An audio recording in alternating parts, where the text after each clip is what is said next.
जय हिंद दोस्तों, art smart study में आपका स्वागत है। आज हम लोग सेट नंबर 7 लूसेंट का पढ़ेंगे। तो ज़्यादा समय न गवाते हुए हम लोग अपने प्रश्नों को देखते हैं। तो चलिए स्टार्ट करते हैं। हमारा सेट नंबर ये 7 है। तो सेट नंबर 7 का जो पहला प्रश्न है उसको देखते हैं। चलिए स्टार्ट करते हैं। बोल रहा है पहला प्रश्न कि तराइन का प्रथम युद्ध 1191 में। तो याद रखिएगा, तराइन का प्रथम युद्ध होते 1191 में के संबंध में निम्नलिखित में कौन सा कथनों पर प्रकाश मतलब विचार करें। 1191 का जो तराइन का प्रथम युद्ध हुआ था, कथनों पर विचार करें। बोल रहा है कि देखिए, यह युद्ध मोहम्मद गौरी और पृथ्वीराज चौहान के बीच लड़ा गया था। तो ये बात सही है। यह युद्ध में पृथ्वीराज चौहान की सेना स्कंद थी, मतलब इस युद्ध में पृथ्वीराज चौहान के सेनापति कौन थे? स्कंदगुप्त थे, ठीक ना।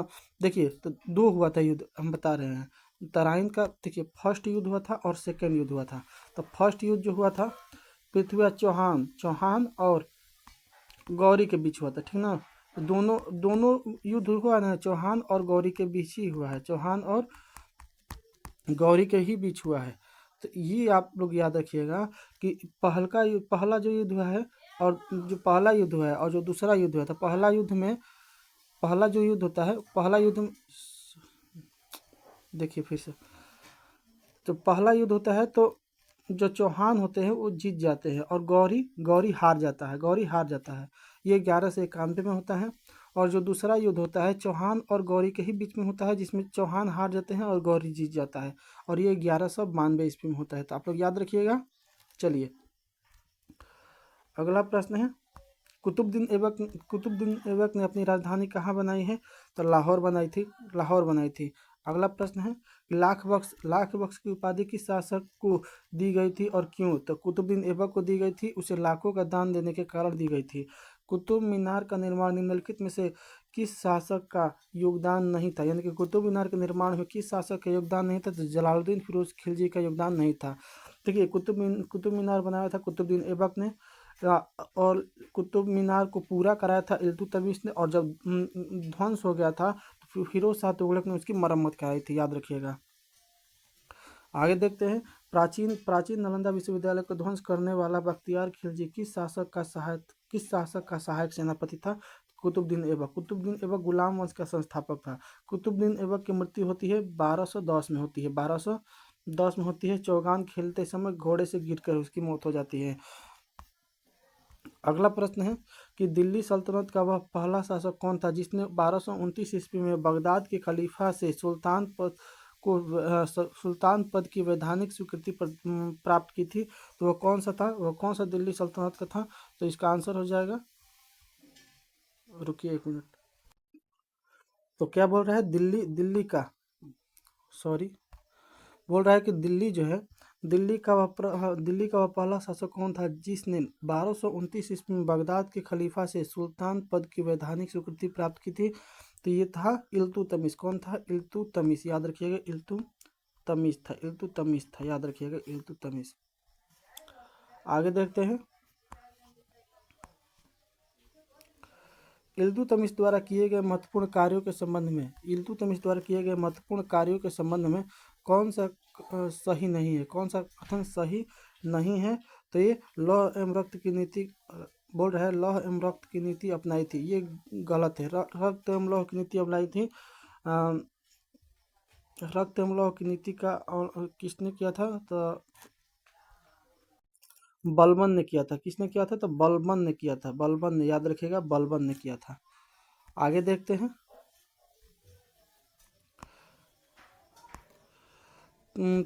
तुर्कान चहलगानी क्या है? तो 40 गुलाम सरदारों का एक संगठन है। क्या है? 40 गुलाम सरदारों का एक संगठन है। अगला प्रश्न है कि प्रथम मुस्लिम महिला शासक रजिया सुल्तान को अपदस्थ कर दिल्ली की गद्दी पर किसे बैठाया गया? तो मोइनुद्दीन बहराम शाह को बैठाया गया। अगला प्रश्न है कि रजिया सुल्तान के पतन का एक प्रमुख कारण क्या था? तो उपरोक्त सभी, यानी कि पर्दा प्रथा त्याग कर पुरुषों की तरह दरबार में आना, मलिक जमालुद्दीन याकूत को अमीर ए अखूर नियुक्त करना और गैर तुर्क को सामंत बनाने का प्रयास करना, ये सभी उसके पतन का कारण था। अगला प्रश्न है कि वह कौन सा सुल्तान था जो टोपी सीकर अपना जीवन निर्वाह करता था। तो बहुत बार प्रश्न पूछा है, याद रखिएगा। नसीरुद्दीन महमूद था। गियासुद्दीन बलबन के नाम से दिल्ली की गद्दी पर बैठने से पहले उसका वास्तविक नाम क्या था। तो बहाउद्दीन था, बहाउद्दीन। तुर्कान चहलगानी का विनाश किसके शासनकाल में या किस शासक ने किया था। तो बलबन ने किया था। किसने किया था। बलबन ने किया था। अगला प्रश्न है कि अपने विरोधियों के प्रति कठोर रक्त अमलौह की नीति का पालन करने वाला सुल्तान तो बलबन था। राज दरबार में सिजदा एवं पैबोस की प्रथा तथा फारसी त्यौहार नवरोज का प्रारंभ किसने कराया था। बलबन ने कराया था। बलबन को उलूग खां की उपाधि किसने प्रदान प्रदान की। तो नसीरुद्दीन महमूद ने प्रदान की। अगला प्रश्न है कि निम्नलिखित में से कौन से प्रसिद्ध फारसी कवि बलबन के दरबार में रहते थे। तो अमीर खुसरो एवं अमीर हसन। गुलाम वंश का अंतिम शासक कौन था। तो शमसुद्दीन कैमूर्स था। गुलाम वंश के शासन को समाप्त कर खिलजी वंश की स्थापना किसने की थी। तो जलालुद्दीन फिरोज खिलजी ने 1290 में। अगला प्रश्न है कि अलाउद्दीन खिलजी ने दुधारू पशुओं पर कौन सा कर लगाया था। तो चराई कर। तो दुधारू पशु क्या करते हैं, चरते हैं, तो चराई कर याद हो जाएगा। हजार खंभा महल का निर्माण किस शासक ने कराया था। तो अलाउद्दीन खिलजी ने कराया था। अलाउद्दीन खिलजी के समय मंगोलों का 5वां आक्रमण किसके नेतृत्व में हुआ था। तो अली बेग और तारताक के नेतृत्व में हुआ था। अलाई दरवाजा को इस्लामी वास्तुकला का रत्न कहा जाता है। इसका निर्माण किसने कराया था। तो अलाउद्दीन खिलजी ने। अलाउद्दीन खिलजी अलग है, जलालुद्दीन खिलजी अलग है, याद रखिएगा। अलाउद्दीन खिलजी ने भू राजस्व दर को बढ़ाकर उपज का कितना किया था। तो 1/2 भाग किया था। 1/2 भाग किया था। अगला प्रश्न है कि सिकंदर ए सानी की उपाधि धारण करने वाला सुल्तान कौन था। तो अलाउद्दीन खिलजी था। अलाउद्दीन खिलजी की बाजार नियंत्रण नीति का व्यापक जानकारी किस कृति से मिलती है। तो तारीख फिरोज शाही से मिलती है। लूट के धन यानी कि जिसे हम लोग खम्स बोलते हैं में सुल्तान का हिस्सा 1/4 से 4 भाग से बढ़ाकर 3/4 भाग किस शासक ने किया था। तो अलाउद्दीन खिलजी ने किया था। अगला प्रश्न है कि अमीर एकोही नामक नवीन नवीन कृषि विभाग की स्थापना किस सुल्तान ने की थी। तो मोहम्मद बिन तुगलक ने। तुगलकाबाद नामक नया नगर किसने बसाया था। तो गयासुद्दीन तुगलक ने। और अगला प्रश्न है कि किस सुल्तान को उनकी सनक भरी योजनाओं के कारण स्वप्नशील, पागल और रक्त पिपासु कहा जाता है। तो मोहम्मद बिन तुगलक को। मोहम्मद बिन तुगलक ने अपनी राजधानी दिल्ली से कहाँ स्थानांतरित किया। तो दौलताबाद, जिसे हम लोग देवगिरी बोलते हैं। दिल्ली से दौलताबाद किसने किया था। तो दिल्ली से दौलताबाद किया था मोहम्मद बिन तुगलक ने, याद रखिएगा। नहरों के निर्माण करने वाला पहला शासक संभवतः किसे माना जाता है। तो गयासुद्दीन तुगलक को माना जाता है। अमीर खुसरो का मूल नाम क्या था। तो मोहम्मद हसन था। तूतीय हिंद यानी कि भारत का तूता के नाम से किसे जाना जाता है। तो अमीर खुसरो को जाना जाता है। अगला प्रश्न है कि सितार एवं तबले का आविष्कार का श्रेय किसे जाता है। तो अमीर खुसरो को जाता है। अगला प्रश्न है कि कौन सा सुल्तान राज दरबार में कभी कभी स्त्रियों का वस्त्र पहनकर भी आ जाता था। तो मुबारक खिलजी। आगे देखते हैं। अलाउद्दीन खिलजी ने कम दौलने वाले व्यक्ति के लिए क्या सजा दिया था। तो शरीर के मांस काट लेने का, यानी कि जितना अगर कम रहेगा तो शरीर से उसका उतना मांस काट लिया जाएगा। तो कौन किया था, याद रखिएगा, बहुत इंपॉर्टेंट है। तो अलाउद्दीन खिलजी ने। बाजार नियंत्रण करने के लिए दीवाने रियासत पद किसने बनाया था। तो अलाउद्दीन खिलजी ने। अलाउद्दीन खिलजी के बचपन का नाम क्या था। तो अली तथा गुरसास्प था। बचपन का नाम अलाउद्दीन खिलजी के बचपन का नाम अली तथा गुरसास्प था। मोहम्मद बिन तुगलक के लिए डाक प्रबंधों द्वारा ताजे फल और गंगाजल कहाँ से मंगवाया था। तो खुरासन से मंगवाया था। किस इतिहासकार ने मोहम्मद बिन तुगलक को प्रिंस ऑफ मनी ऑर्स की संज्ञा दी थी। तो एडवर्ड थॉमस ने दी थी। अगला प्रश्न है कि इब्न बतूता द्वारा वर्णित भारतीय डाक व्यवस्था में उलूक किसे कहा जाता था। अश्व डाक व्यवस्था को कहा जाता था। अगला प्रश्न है कि मोहम्मद तुगलक के समय संस्कृत कथाओं की श्रृंखला का फारसी में तूतीनामा नाम से अनुवाद करने वाला पहला व्यक्ति कौन था? तो जिया नक्शबी था। अगला प्रश्न है कि मोहम्मद बिन तुगलक के शासनकाल में 1347 में महाराष्ट्र में स्वतंत्र बहमनी राज्य की स्थापना किसने की? तो अलाउद्दीन बहमन शाह ने। किस सुल्तान को खलीफा द्वारा कासिम अमीर उल मोमिनीन की उपाधि दी गई थी? तो फिरोज तुगलक के द्वारा। अगला प्रश्न है कि निम्नलिखित में से कौन ब्राह्मणों पर जजिया कर लागू करने वाला पहला शासक था? तो पहला मुसलमान शासक कौन था? तो फिरोज तुगलक था। फिरोज तुगलक ने अशोक के 2 स्तंभों को मेरठ और टोपना यानी कि खिजाबाद से लाकर कहाँ स्थापित किया था या स्थापित कराया था? तो दिल्ली में स्थापित कराया था। अगला प्रश्न है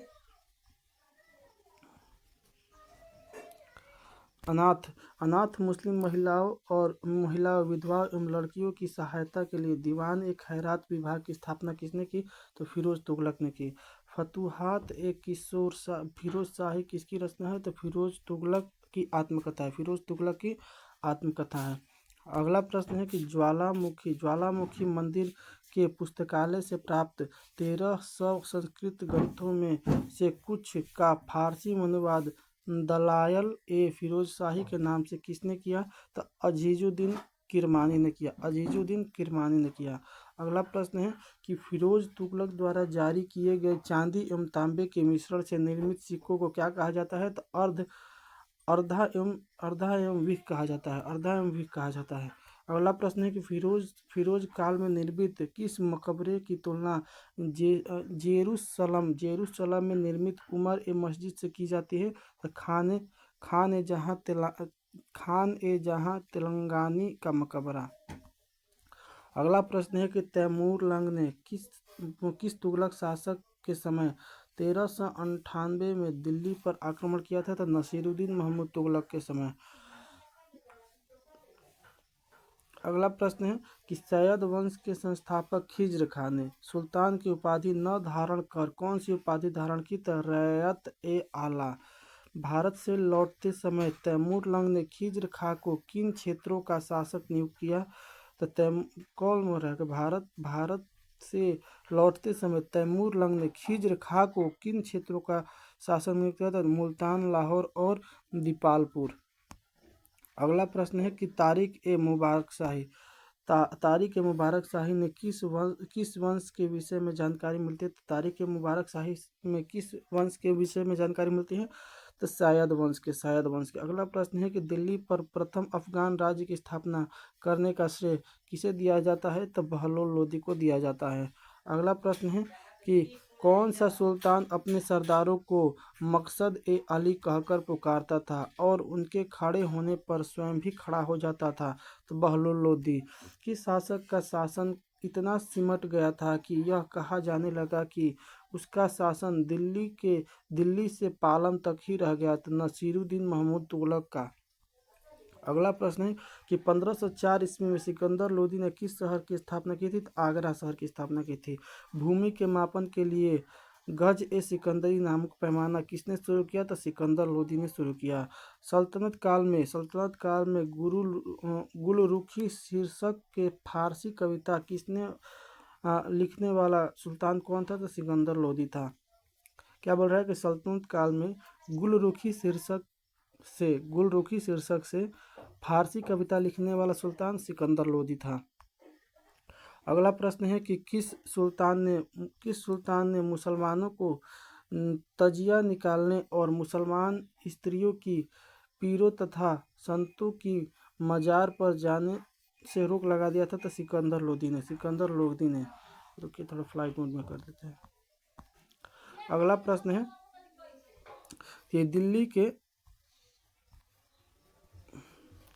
दिल्ली के सुल्तानों में से कौन सा सुल्तान हिंदुओं के त्यौहार के मुख्य रूप से होली में भाग लेता था? तो सिकंदर लोदी लेता था। पानीपत का प्रथम युद्ध 21 अप्रैल 1526 ईस्वी को इब्राहिम लोदी और किसके बीच, तो बाबर के बीच। इसमें बाबर जीत गया था। सल्तनत कालीन मंत्री परिषद को क्या कहा जाता है, तो मजलिस ए खलवत कहा जाता है। सल्तनत काल में राजस्व विभाग के प्रमुख कौन होता था, तो वजीर यानी कि प्रधानमंत्री होता था। दीवाने कोही नामक कृषि विभाग की स्थापना किसने की थी, तो मोहम्मद बिन तुगलक ने की थी। मोहम्मद बिन तुगलक ने की थी।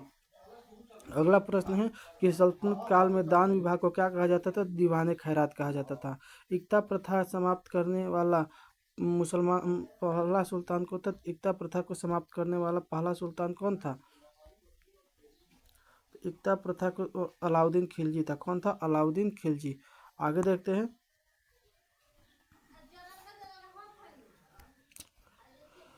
अलाउद्दीन खिलजी था। अगला प्रश्न है कि जकात नामक कर किससे संबंधित है, तो मुसलमान पर धार्मिक कर था। संपत्ति का 40वां हिस्सा ये था, याद रखिएगा।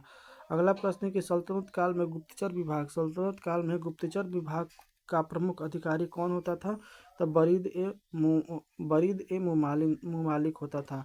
सल्तनत काल में न्याय का सर्वोच्च अधिकारी सुल्तान के बाद कौन होता था, तो काजी उल कजात होता था। खम्स क्या था, तो खम्स था लूटे हुए धन खानों अथवा भूमि में गाड़े हुए खजानों से प्राप्त संपत्ति का 1/5वां भाग सुल्तान को देना होता था, यही खम्स था। अगला प्रश्न है कि प्रशासन की सबसे छोटी इकाई क्या थी, तो ग्राम थी। सल्तनत काल में अच्छी नस्ल के घोड़े कहाँ से मंगाए जाते थे, तो तुर्की, अरब और रूस ले। अगला प्रश्न है कि सल्तनत काल में बारूद की सहायता से गोला फेंकने वाला मशीन को क्या कहा जाता था, तो मंगलिक या अर्राद कहा जाता था। दीवान ए बंदगाह नामक दास विभाग की स्थापना किसने की थी, तो फिरोज शाह तुगलक ने की थी। अगला प्रश्न है कि इब्राहिम लोदी को हराने के लिए बाबर को भारत पर आक्रमण का निमंत्रण किसने दिया था, तो बहुत इंपॉर्टेंट, दौलत खां लोदी और आगम खां ने इब्राहिम लोदी को हराने के लिए बाबर को निमंत्रण दिया था। और 1526 ईस्वी में ही पानीपत के प्रथम युद्ध में लोदी को हरा देता है बाबर, याद रखिएगा। विजयनगर साम्राज्य की स्थापना होती है 1336 में, हरिहर एवं बुक्का करते हैं। तो विजयनगर साम्राज्य की स्थापना किन दो भाइयों ने करते हैं, तो हरिहर एवं बुक्का नामक दो भाइयों ने करते हैं। अगला प्रश्न है कि किस शासक ने तुंगभद्रा नदी पर एक बांध बनवाया ताकि नगर में नहरें लाई जा सके, तो देवराय प्रथम ने। अमुक्तमाल्यदा नामक तेलुगु ग्रंथ की रचना किसने की थी, तो कृष्णदेवराय ने। अगला प्रश्न है कि किस फारसी राजदूत ने देवराय द्वितीय के शासनकाल में विजयनगर की यात्रा की थी, तो अब्दुल रजाक ने। इब्न बतूता कहाँ का रहने वाला था, तो मोरक्को का रहने वाला था, याद रखिए। आप ये कमेंट में जरूर बताइए कि निकोलो कोंटी जो था वो किसके दरबार में आया था, आप लोग कमेंट में जरूर बताइएगा। आंध्र कविता का पितामह किसे कहा जाता है, तो अल्सनी पेद्दन को आंध्र कविता का पितामह कहा जाता है। बाबर ने अपनी आत्मकथा बाबरनामा में भारत का सर्वाधिक शक्तिशाली शासक किसे बताया है, तो कृष्णदेवराय को सर्वाधिक शक्तिशाली शासक बताया है।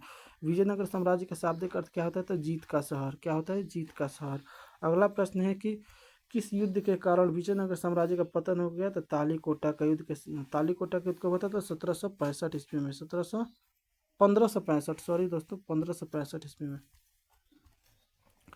आगे देखते हैं। 1765 ईस्वी में आप बता सकते हैं क्या हुआ था, 1765 ईस्वी में आप बता रहे हैं, हिंट बता रहे हैं। 1764 ईस्वी में बक्सर के युद्ध हुआ था। तो बक्सर के युद्ध के बाद क्या हुआ था 1765 में, आप जरूर कमेंट में बताइएगा, तब आप लोगों को लगेगा कि हाँ आपका तैयारी अच्छा है। चलिए बताइए, कमेंट में जरूर बताइएगा। विजयनगर साम्राज्य की राजधानी क्या थी, तो विजयनगर साम्राज्य की राजभाषा क्या थी, तो विजयनगर साम्राज्य की राजभाषा थी तेलुगु थी। जगबेटन जिसे हाथियों का शिकार की उपाधि किस शासक को मिली थी, तो देवराय द्वितीय को मिली थी।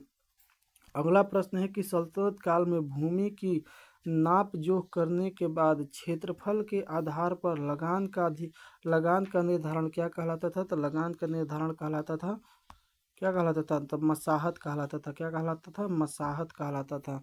अगला प्रश्न है हम लोगों का कि खालसा भूमि किसे कहते हैं, तो पूर्णतः केंद्र के नियंत्रण में रहने वाली भूमि को खालसा भूमि कहते हैं। अगला प्रश्न है कि किस सल्तनत कालीन शासन ने दान दी गई अधिकांश भूमि को छीनकर खालसा भूमि में परिवर्तित कर दिया? तो अलाउद्दीन खिलजी। यानी कि जो भी शासक दान दिया था और उसकी भूमि को छीन लिया, ये क्या कर लिया, छीन लिया, और उसी भूमि को, छीने हुए भूमि को खालसा भूमि में परिवर्तित कर दिया, तो अलाउद्दीन खिलजी था। अगला प्रश्न हम लोगों का कि विजयनगर में नागलपुर नामक नए नगर और हजारा राम मंदिर का निर्माण किसने कराया था? तो हरिहर कृष्ण देव राय ने कराया था। अगला प्रश्न है कि विजयनगर साम्राज्य का चौथा राजवंश कौन सा था? तो अरावेडु राजवंश था, अरावेडु वंश था। राक्षसी तंगड़ी जी, जिसे तालीकोटा का युद्ध भी बोलते हैं, 1565 ईस्वी में हुआ था। 1526 ईस्वी में पानीपत का प्रथम युद्ध हुआ था। याद है 1576 में कौन सा युद्ध हुआ था? तो 1576 में हुआ था हल्दी घाटी का युद्ध। कौन हुआ था? हल्दी घाटी का युद्ध हुआ था, याद रखिएगा। अगला प्रश्न है कि विजयनगर साम्राज्य के पतन का कारण बनने वाले तालीकोटा युद्ध विजयनगर साम्राज्य का नेतृत्व कौन कर रहा था? तो राम राय कर रहे थे, और तालीकोटा का युद्ध 1565 ईस्वी में हुआ था, याद रखिएगा। अराविडु शासक वेंकट द्वितीय के शासन काल में मैसूर राज्य की स्थापना किसने की? तो वोडेयार ने की थी। और हमारा आज सेट नंबर 7 का लास्ट प्रश्न है कि सल्तनत काल में लगान निर्धारित करने का मिश्रित प्रणाली को क्या कहा जाता है? तो मुक्ताई कहा जाता है। तो आप लोगों को कैसा ये वीडियो लगा आप कमेंट में बताइएगा। अगर आप नए हैं तो लाइक, सब्सक्राइब और अपने दोस्तों के पास शेयर जरूर कर दीजिएगा।